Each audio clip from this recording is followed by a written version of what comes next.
ന്യൂഡൽഹിയിൽ വെച്ച് കേരളത്തിൻ്റെ മുഖ്യമന്ത്രിയായ പിണറായി വിജയനും ധനകാര്യമന്ത്രിയായ നിർമ്മല സീതാരാമനും തമ്മിലുള്ള കൂടിക്കാഴ്ച പുതിയ വഴിത്തിരിവിന് വേണ്ടിയുള്ള തുടക്കമായി തന്നെയാണ് കേരള രാഷ്ട്രീയം ചർച്ച ചെയ്യുന്നത്. എന്നാൽ അതിനകത്ത് ഒളിഞ്ഞുകിടക്കുന്ന ഒരു സംഗതിയുണ്ട്.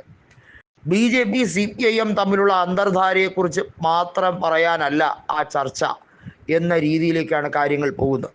നമുക്കറിയാം, പിണറായി വിജയൻ വിദേശത്ത് ടൂർ പോകുമ്പോഴൊക്കെ തിരിച്ച് ദുബായ് വഴി വരുന്നത് എന്തിന് എന്ന് വലിയ തോതിൽ ചർച്ചകൾ നടന്നിട്ടുണ്ട്.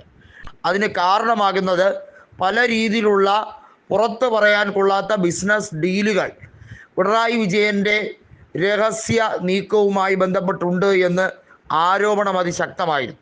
അത് അദ്ദേഹത്തിന് ശത്രുക്കൾ താറടിക്കാൻ വേണ്ടി മനഃപൂർവ്വം കെട്ടിച്ചമയ്ക്കുന്ന കഥയാണ് എന്നൊക്കെ പറഞ്ഞുകൊണ്ട് പാർട്ടി അതിനെ പുച്ഛിച്ച് തള്ളുമെങ്കിലും പാർട്ടി നേതൃത്വത്തിന് വരെ വലിയ ആശയക്കുഴപ്പമുണ്ടായിരുന്നു.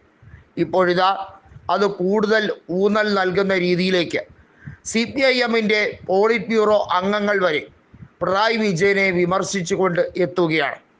വാസ്തവത്തിൽ നിർമ്മല സീതാരാമനുമായി മാത്രമുള്ള ഒരു കൂടിക്കാഴ്ചയല്ല, BJP നേതൃത്വവുമായി EP ജയരാജൻ, പ്രകാശ് ജാവ്ദേക്കർ, EP ജയരാജൻ കൂടിക്കാഴ്ച ഒരു വലിയ ട്വിസ്റ്റാണ് കേരള രാഷ്ട്രീയത്തിൽ ഉണ്ടാക്കിയത്.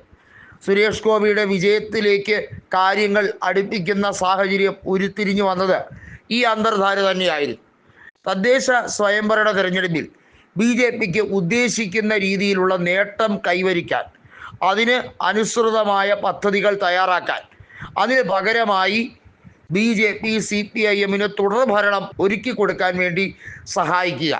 അതായത് 6 കോർപ്പറേഷനുകളിൽ തിരുവനന്തപുരവും തൃശ്ശൂരും BJPക്ക് വിട്ടു നൽകിയാൽ പകരമായി നിയമസഭാ തെരഞ്ഞെടുപ്പിൽ 3ാമതൊരു ഊഴം പിണറായിക്ക് നൽകാൻ BJP കൈയകഞ്ഞ് സഹായിക്കും എന്നുള്ള ഒരു ഉറപ്പ് നൽകാൻ തന്നെയുള്ള ധാരണയായിരുന്നു എന്നാണ് CPIMനെതിരെയും പിണറായിക്കെതിരെയും വലിയ തോതിൽ മാധ്യമങ്ങൾ കൊട്ടിഘോഷിക്കുന്നത്.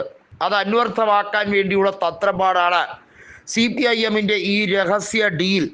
അത് പിണറായി വിജയൻ തൻ്റെ മുഖ്യമന്ത്രി കസേര വീണ്ടും 3ാമത് ഉറപ്പിക്കാൻ രാഷ്ട്രീയ വിശദീകരണ യോഗത്തിലെല്ലാം തനിക്ക് വീണ്ടും മത്സരിക്കാനുള്ള അവസരം ഒരുക്കി കൊടുത്താൽ മാത്രം എന്നൊരു ക്ലോസ് ഇട്ടിട്ടുണ്ട് എന്നാണ് രാഷ്ട്രീയ നിരീക്ഷകർ പറയുന്നത്. അതായത് പിണറായി വിജയൻ ധർമ്മടത്ത് ഇനി ഒരു തവണ കൂടി തെരഞ്ഞെടുപ്പിലേക്ക് നിന്നാൽ, ജനവിധി തേടാൻ നിന്നാൽ മാത്രമേ CPIMനെ BJP സഹായിക്കുകയുള്ളൂ എന്നാണ് പരക്കെയുള്ള ആക്ഷേപം.